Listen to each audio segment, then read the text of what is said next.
Hi, this is Marie and Brittany, your hosts for the Property Management Show. Today's guest is a property manager named Jeremy Tallman from Indianapolis. He'll walk us through how his pre-marketing process has evolved over the last 5 years. He will also share tools and techniques that his company uses to minimize days on market, maximize rental income for their owners, and how these same things also led to lesser tenant complaints during move-in. As a reminder, this podcast is brought to you by 4.5, a marketing agency that creates and implements owner lead generating plans for property management companies. We've been doing this since 2012 and can help in all aspects of owner marketing, whether it's conversion-driven web design, nurturing leads, reputation management, digital ads, content creation, you name it. For more information, visit 4.5.com. Now, without further ado, Jeremy Tallman.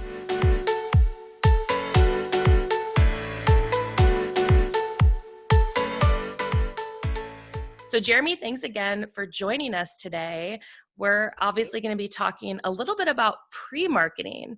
And before we dive into all of the ins and outs about that, it's not a new concept in the real estate or property management industry, and it might mean different things to different people. So could you tell us a little bit about what remarketing is for you and how it impacts your company?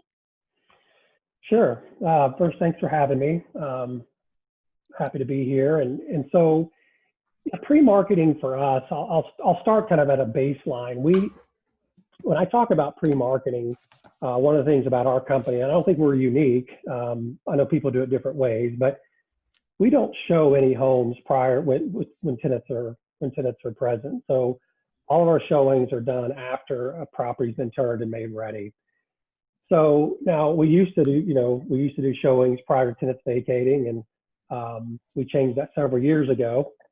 So for us, in that context, pre-marketing for us means getting the home marketed at the right time, because there's obvious times where it's way too early, and there's some times where you should have had it done prior, and then really put into the right systems for pre-marketing. And technology plays a huge part in that from our standpoint.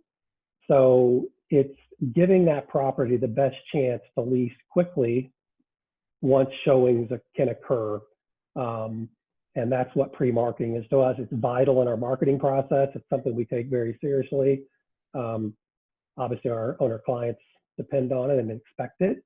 And so we have someone very in tune with getting our pre-marketing up and running and monitoring that pre-marketing, and then making the right calls when that thing goes full into a live scenario where we start showing it. And you mentioned technology. So would you mind giving us a little bit of information on some of the tools that you use for the pre-marketing?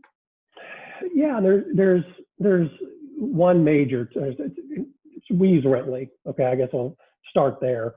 And Rently, like other showing services, lockbox services, has a pre-marketing waitlist component to it. And the waitlist is really an invaluable commodity for pre-marketing. Back in the day, you could put on your website coming soon, right? But what does that mean? What is it, when's it available? It would generate probably a ton of phone calls to ask questions about the property. It would generate requests to, hey, can you call me when you put it on the market? And that's hard to administrate. It's almost impossible to scale that type of model, because how do you keep track of that? Yeah, it would become overwhelming.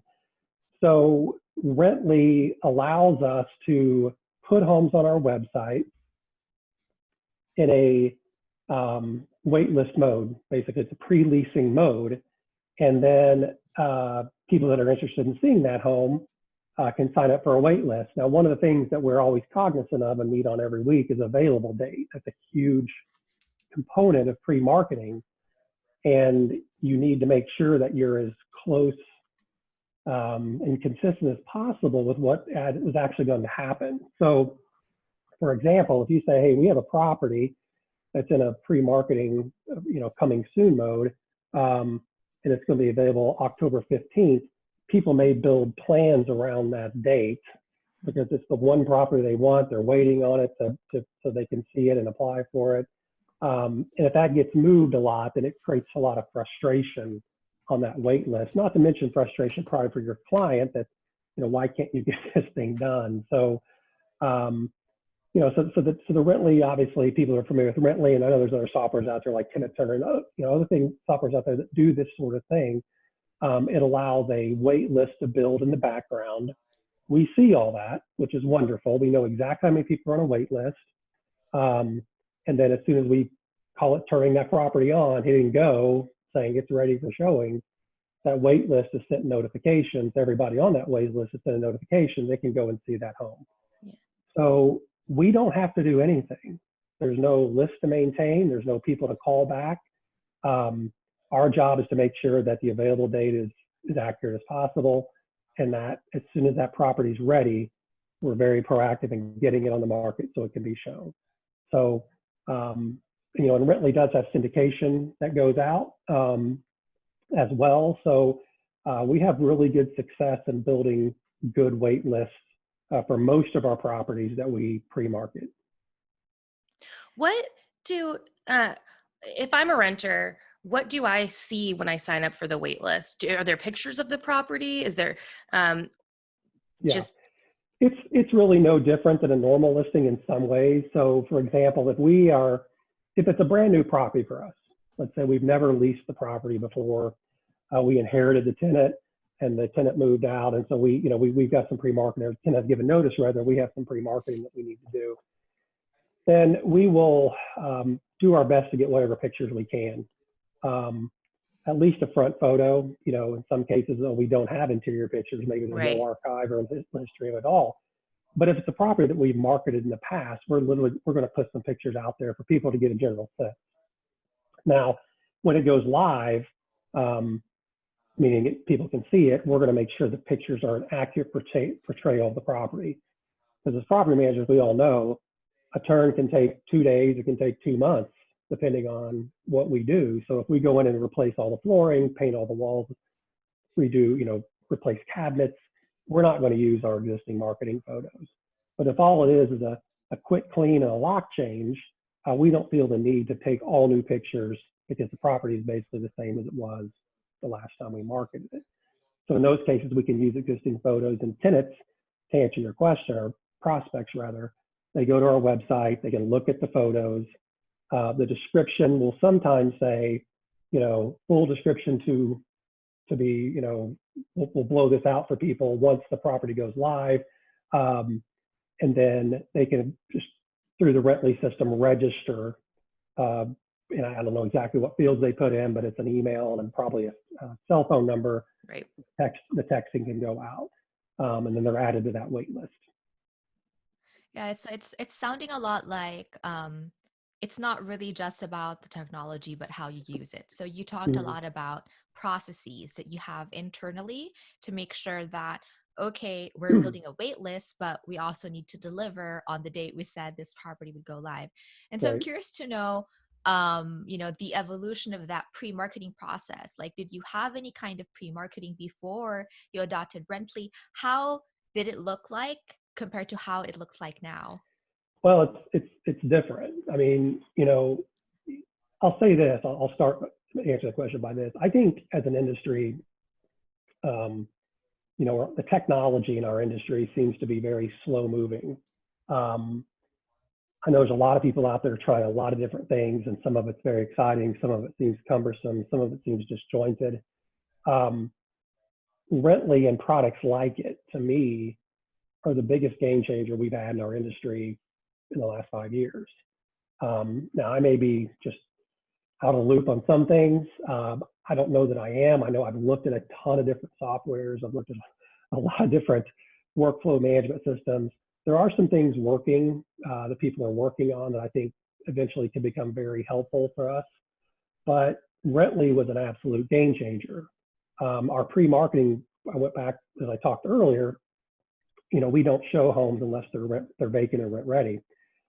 that didn't used to be the case. I mean, there were sometimes we do what we call a pre-leasing evaluation, and we had 3 people. They were called sales managers, and they were assigned to get homes rented. So part of their process started when that tenant gave notice.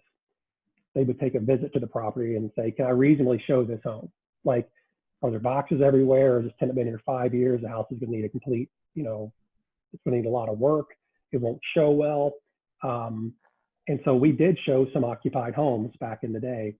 And it was cumbersome, the notion of scheduling a showing, coordinating that with the existing tenants. Today, I think it would be almost impossible with COVID, but even back then, it was extremely frustrating. It was a frustrating process for our existing tenants, maybe the future tenants, because they had to schedule around that tenant. Right, and then like seeing other people's furniture and Right. things like that in the property probably reduces the likelihood of somebody actually wanting to rent it because they can't envision it being Right. their home. Well, there's that, and there's also the component of what's going to be done. Like, are you going to paint? Are you going to clean the carpets? Are you going to replace those lines? Are you going to, and a lot of the stuff we do is going to be dependent on what the owner allows us to do on a turn, particularly. So it's hard for us occasionally, and there were expectations that weren't met where we have move-ins and they'd show up and go, wait a minute, I thought this would be painted and it's not. So now the expectation is very clear. When they see the property, that's what they're going to get. But so that was our pre-marketing, was that we would show homes when they were tenant occupied, and do our best to try to get some interest in the property prior to tenant moving out. Sometimes it worked.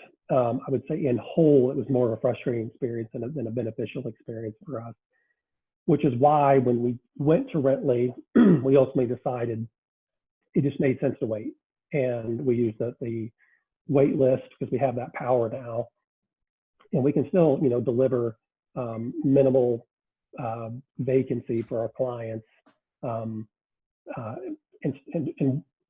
still wait until market that property until it's completely ready. What about risks? So you mentioned, and I think Marie touched on this a second ago too, making sure that the date that you say the property is going to be available is actually near the date when it is available. Have you ever experienced a property, like going into a property and having it be so horrible that there's so much work to be done that you won't be close to that date? Yeah. So as a matter of just general practice, we typically will put a couple of weeks lead time on a property. So if a tenant would give notice today, let's say, and they're going to move out the end of November, there's a time frame by which we would put homes in coming soon mode, and Rently is what we call it. I don't think it's technically called that in Rently. It's pre-leasing is what it's called in Rently, to where you can now sign up for a wait list.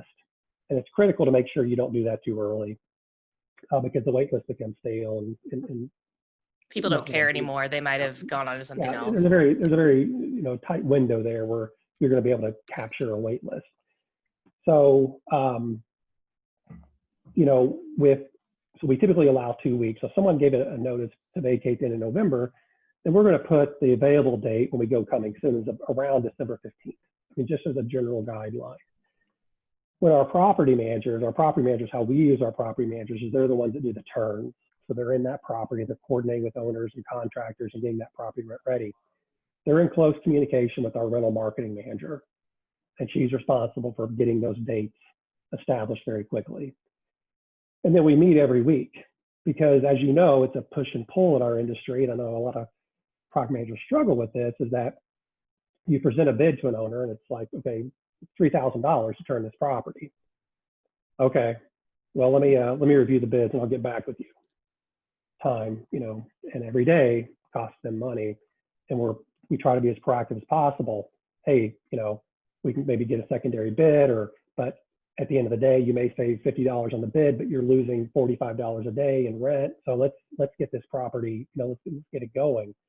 And so there has to be tight communication, and we do meet every week. There's a group of us, there's 7 or 8 people on this call every Tuesday morning, where it says, okay, we review our vacancies, and we say, okay, this property available date says November 5th. We're looking good. We're going to hit that. Yeah. This property says November 15th, it's probably gonna be the 18th. And we can make little tweaks. So we tried it literally every week and sometimes every day, we're going in and tweaking Rently and to change that available date, because it provides a better experience for our potential tenants, to making sure that they have as good an idea as when that property is going to be available, because it can be disappointing for people that say, you've moved this available date 3 times. We've heard that feedback, and it's like, well, some things are in control and some things aren't. And in this particular case, maybe it was the contractor got backed up, the owner didn't fund the project soon enough, or whatever the case. So it's always constant management to make sure those dates are as accurate as possible. That And makes a lot of so, sense. yeah, it makes a lot of sense. And so I'm curious to know, some numbers, if you don't mind sharing. What were like your average days on market before, you implemented this more robust kind of pre-marketing? Because whereas before, your pre-marketing was basically trying to show the property before Right, the existing tenant moved out, and right. now it seems like you have a more tight system. Did that really impact the numbers in a shocking way? It's hard for me to speak exactly on days on market. First, I'll say days on market are extremely important to us. We look at them every month. We report on them every month. I've got years and years of data on days on market for us. But I don't know that it's totally meaningful, because I think we've been with Rently.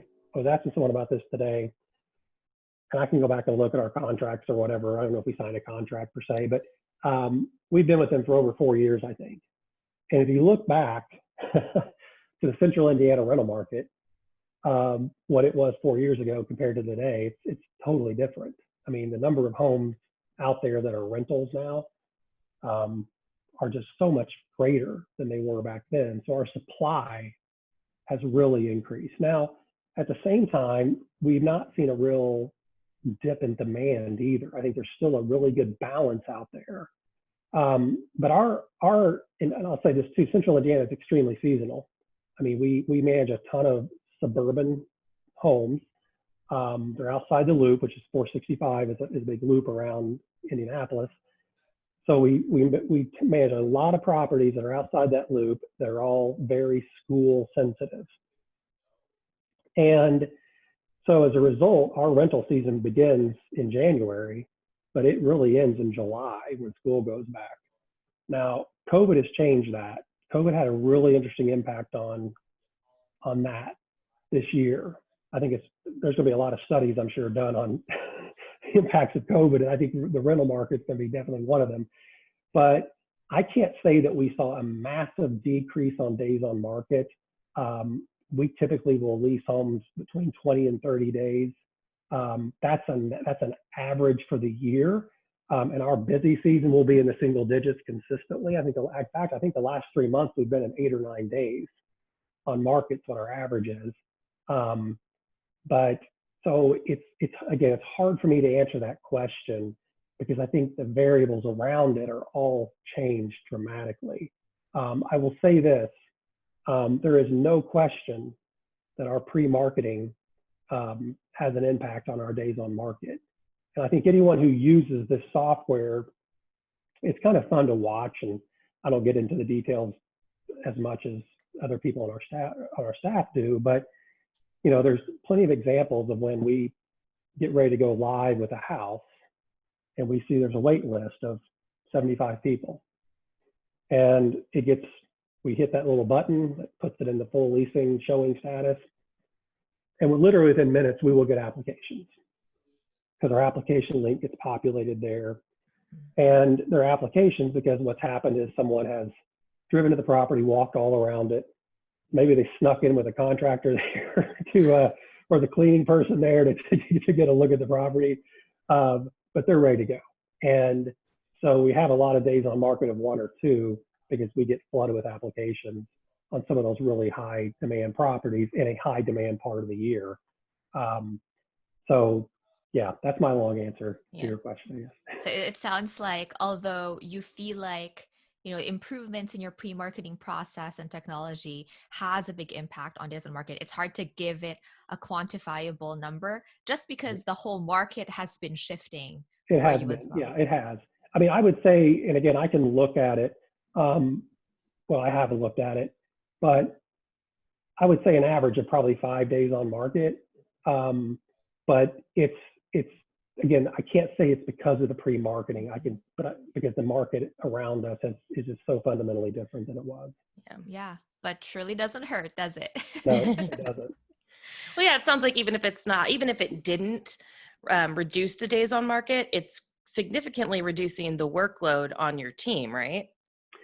Well, that's why I've always considered it a major game changer, because as I mentioned, we had 3 sales managers is what we called them. Yeah. And again, their job was to get the property rented. So they were the first, they were in there doing pre-marketing, even showing the property.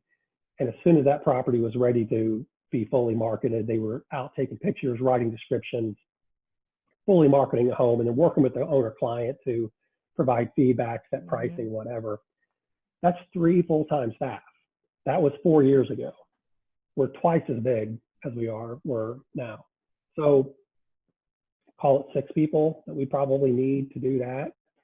6 full-time staff versus 50 Rentley boxes that we probably have out on average, which I think would be $1,500 a month. I mean, and the other thing is we can now show homes 7 days a week, 12 hours a day. In addition to those 3 people, we also had a part-time agent, which was a nightmare to manage. I mean, first off, we have to have a licensed agent show properties, and we say you got to show on weekends and evenings, and it's a rental commission. It's not an overly attractive job, for a part-time agent. And let's face it, I mean, most people want to see homes on nights and weekends. So his or her schedule, we had numerous people that were in and out of that system. We're always just packed. And they had the same inefficiencies that, I had 8 showing scheduled today, and I had 4 people show up. And that's an extremely frustrating scenario to drive all over and only get half the showings you thought you would get. So it truly has been a game changer for us. I think it's the best technology to come out in property management in a long time. It's not, perfect. There are things you got to be careful about, but at the same time, it's great technology. And just doing those numbers I gave, 6 full-time staff, probably a couple of part-time people, and now we've got it down to a Rentley box, and then 1 full-time staff as our rental marketing manager to kind of manage the price changes and the available properties. That still has to be there. You can't just put it in autopilot. You still have to be very proactive with your marketing. We get feedback. It's got to be followed up on. Marketing, I've always said marketing, it's real easy to shoot your property out everywhere on the internet. That's an easy thing to do with technology today, syndication. The hard part is having the staff and the processes in place to make sure all that communication and questions and things like that get responded to. So if a Rentley feedback comes back and says, we saw the back door was kicked in, we better be looking for that. And we do. Our rental marketing manager is amazing. She will send out emails or texts at 8 o'clock at night saying, just had a weird showing. We need maintenance out there. So you still have to monitor it. But it's, as far as showings and the inefficiencies and the cumbersomeness of those showings, Rentley's totally changed the game. And again, I'm like a cheerleader for Rentley. I think Rentley's been for a long time. There's other products out there that I'm sure do a great job as well. This episode is sponsored by PM Grow Summit 2021, a conference where successful property managers network and learn from world-class thought leaders. The 4th PM Grow Summit will be a virtual conference, but it's not like any virtual conference you've experienced before.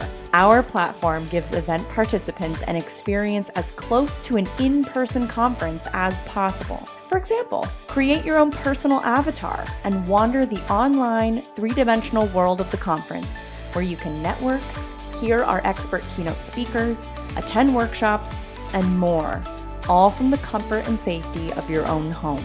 Join hundreds of property managers and experts in the industry on January 20th, 21st, and 22nd. Get a sneak peek and get tickets at pmgrowsummit.com. That's pre-leasingevaluation.com.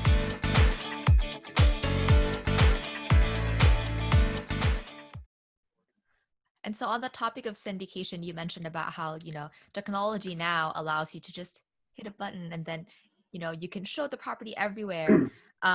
Let's touch on that syndication piece, because I know that in a previous conversation we had, we got into the topic of, Zillow and how a lot of property managers who used to love Zillow now hate Zillow, but you are not one of those people.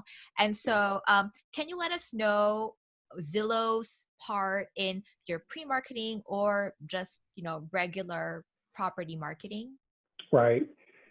So yeah, it's a big topic, right? I mean, there were just so many, I have a very passive relationship with those Facebook groups. I think, I think some of them, there's some really good content out there. I think I'm kind of tired of reading which property management software is the best, stuff like that. Some of it's, just so repetitive, but yeah, we saw it coming, and it started happening years ago where people were getting, oh wow, I'm here and you name the state, just got the phone call from from Zillow, and they're going to charge me $2 a day per property to get syndicated, and there was all this just bitterness, and people were upset and mad, and it took a while to get to Indiana, but they did get to us this summer, and I wrote a fairly extensive blog on it, just kind of our experience with going through that whole process.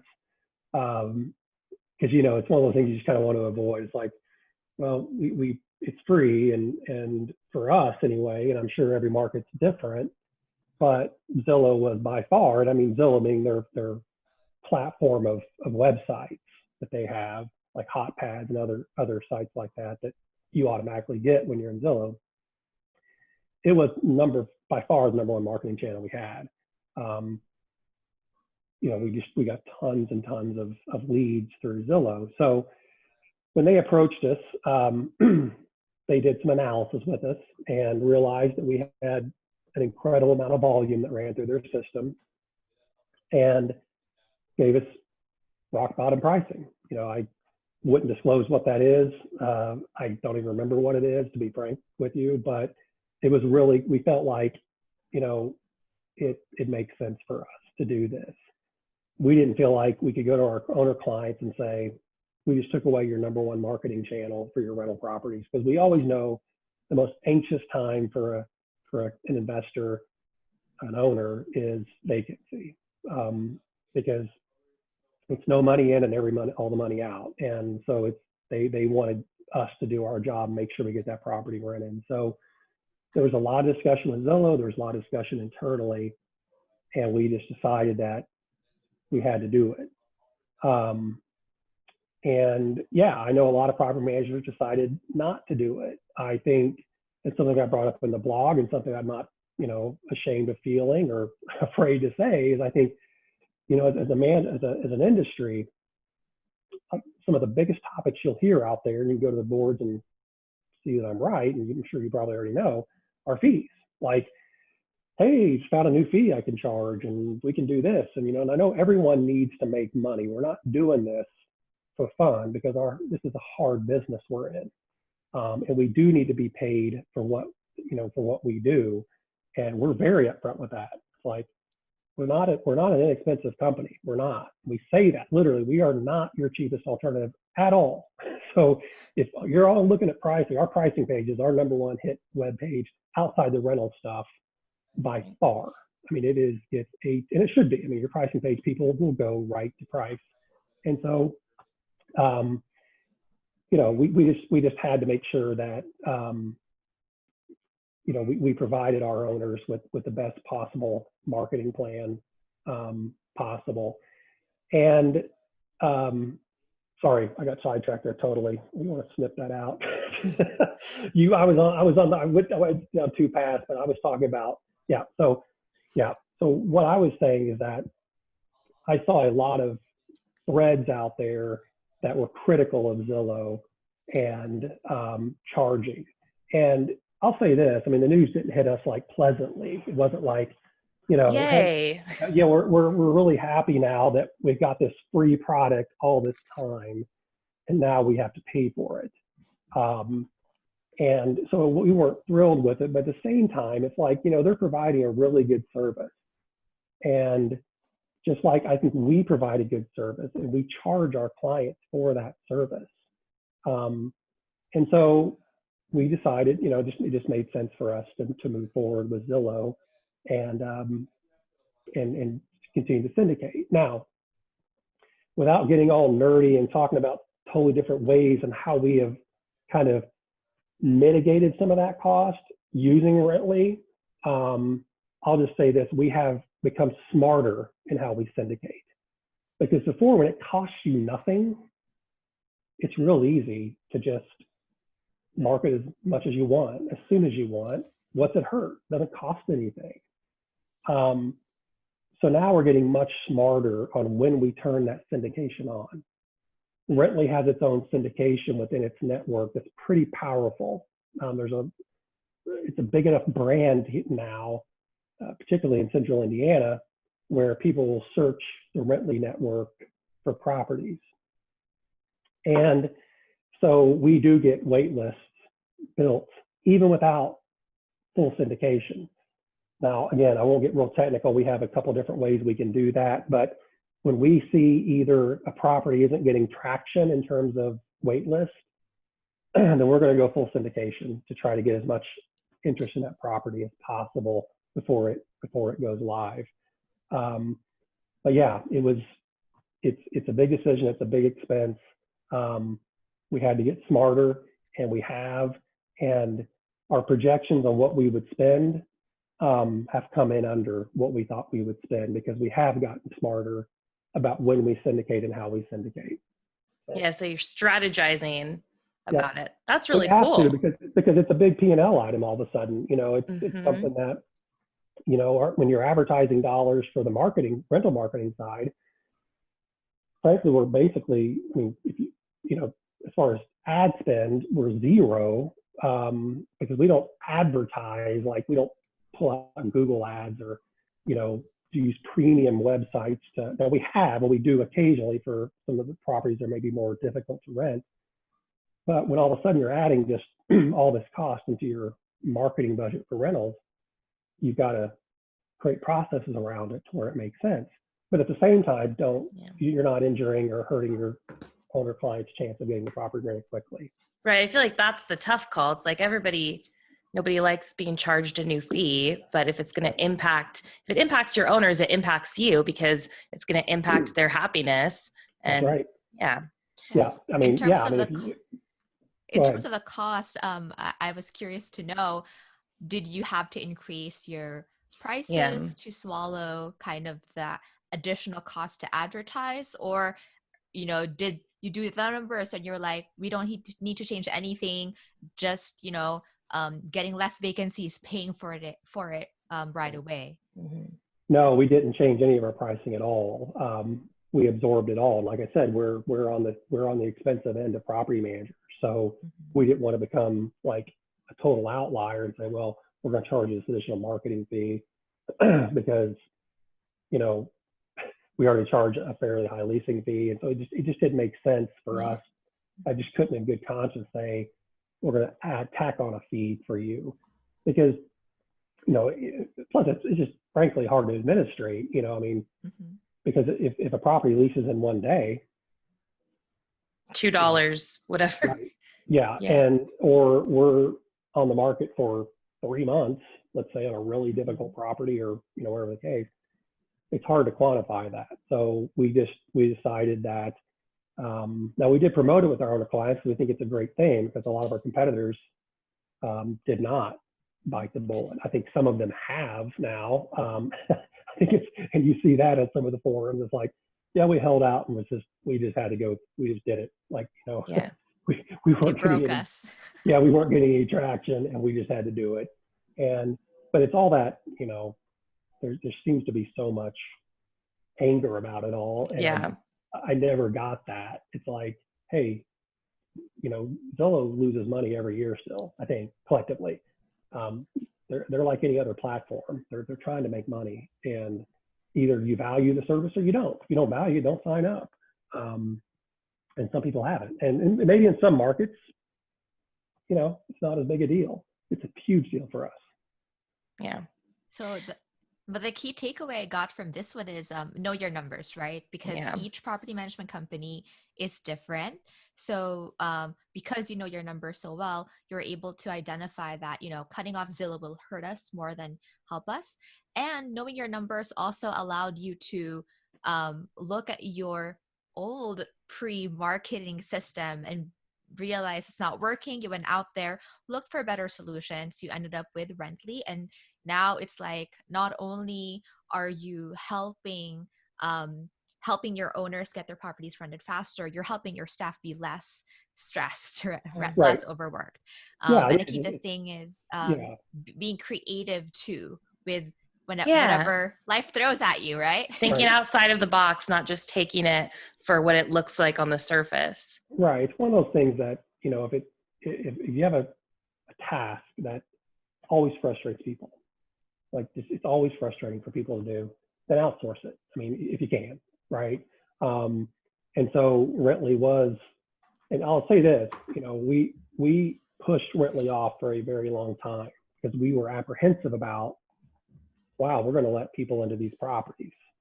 I mean, it's, back in the mindset 4 years ago that, we don't want to do this. And Rently was relentless. I literally said, don't call me. I mean, you call me literally every week. We're not going to do this anytime soon.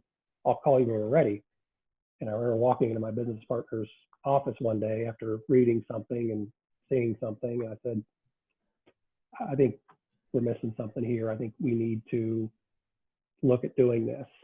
And we got 2 boxes, which is, I think, the minimum. And then within a few days, we were 10 more and 10 more. And, we maintained 50 to 70 Rently boxes any time, depending on our inventory, because it's such a powerful tool, and frankly, we're meeting our buyers, our tenants, where they want to be. I mean, they don't want to have to call. I mean, today's buyer, we self-service, and that's why Amazon does well. And if you want to order food, you want to do it online. You don't want to call someone and give them your credit card number, which they repeat very loudly over the phone to the entire kitchen staff. No, you want to literally just go online and do your business that you need to do. And Rently allows that. It's like, quick and easy. Yeah, I want to see this property Sunday at 2. Boom, I'm here. Or I want to see it in 15 minutes. And they can do it. So. Yeah. What about going back to the overall concept of pre-marketing for a second? How does it impact your prospective owners? Like, are you advertising it to prospective owners? What do they think about it? Is it a good selling point for you? Sure. Yeah, I mean, it is. I mean, we have an ebook that we provide our potential clients, and part of that book we'll talk about our pre-marketing and how it's a very powerful tool. Wait lists are generated. So yeah, our BDM does a good job of our biggest sales pitch is making sure we're a good fit. I mean, ultimately that's where it comes down to. And so we're not overly salesy in our approach.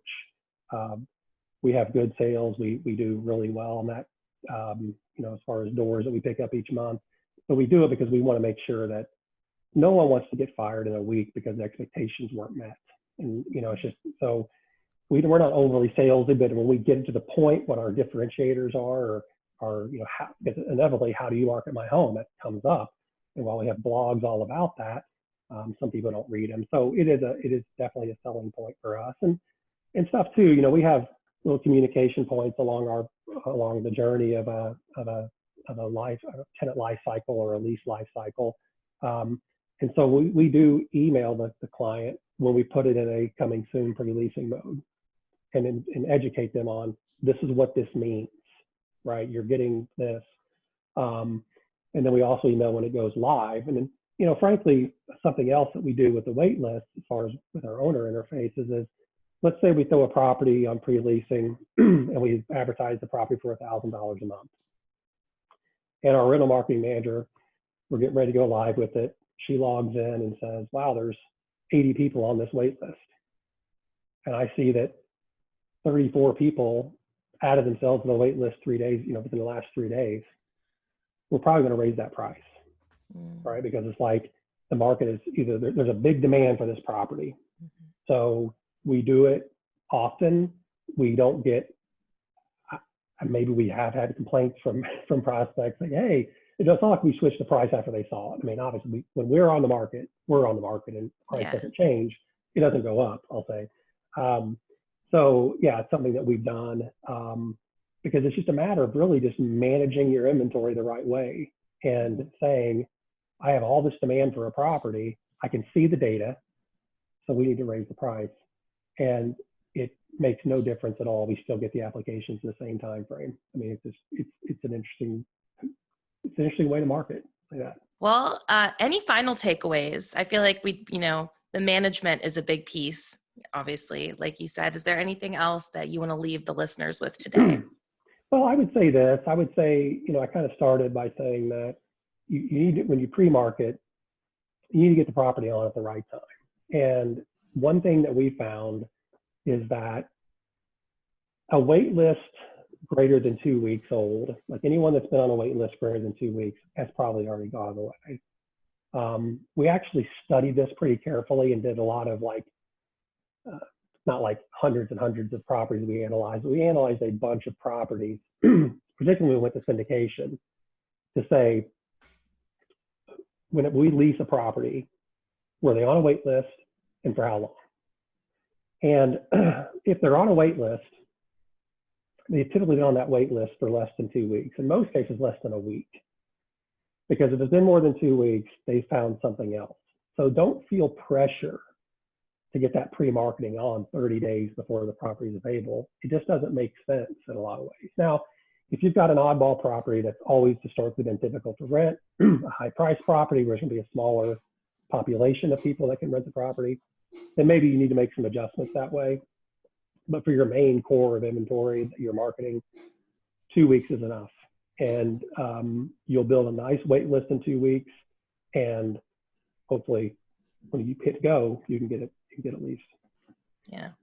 Awesome. Well, thank you so much. God, this was so good talking to you. And I love this idea. It's just very new to me. I haven't heard people talk about it a lot before. And I think that like you said, I'm sure other people are doing it different ways, or maybe even similar to what you're doing it, but I feel like it doesn't get talked about a lot. So Thank you for sharing all of the juicy bits of your process with us and your tips. No problem. I enjoyed it.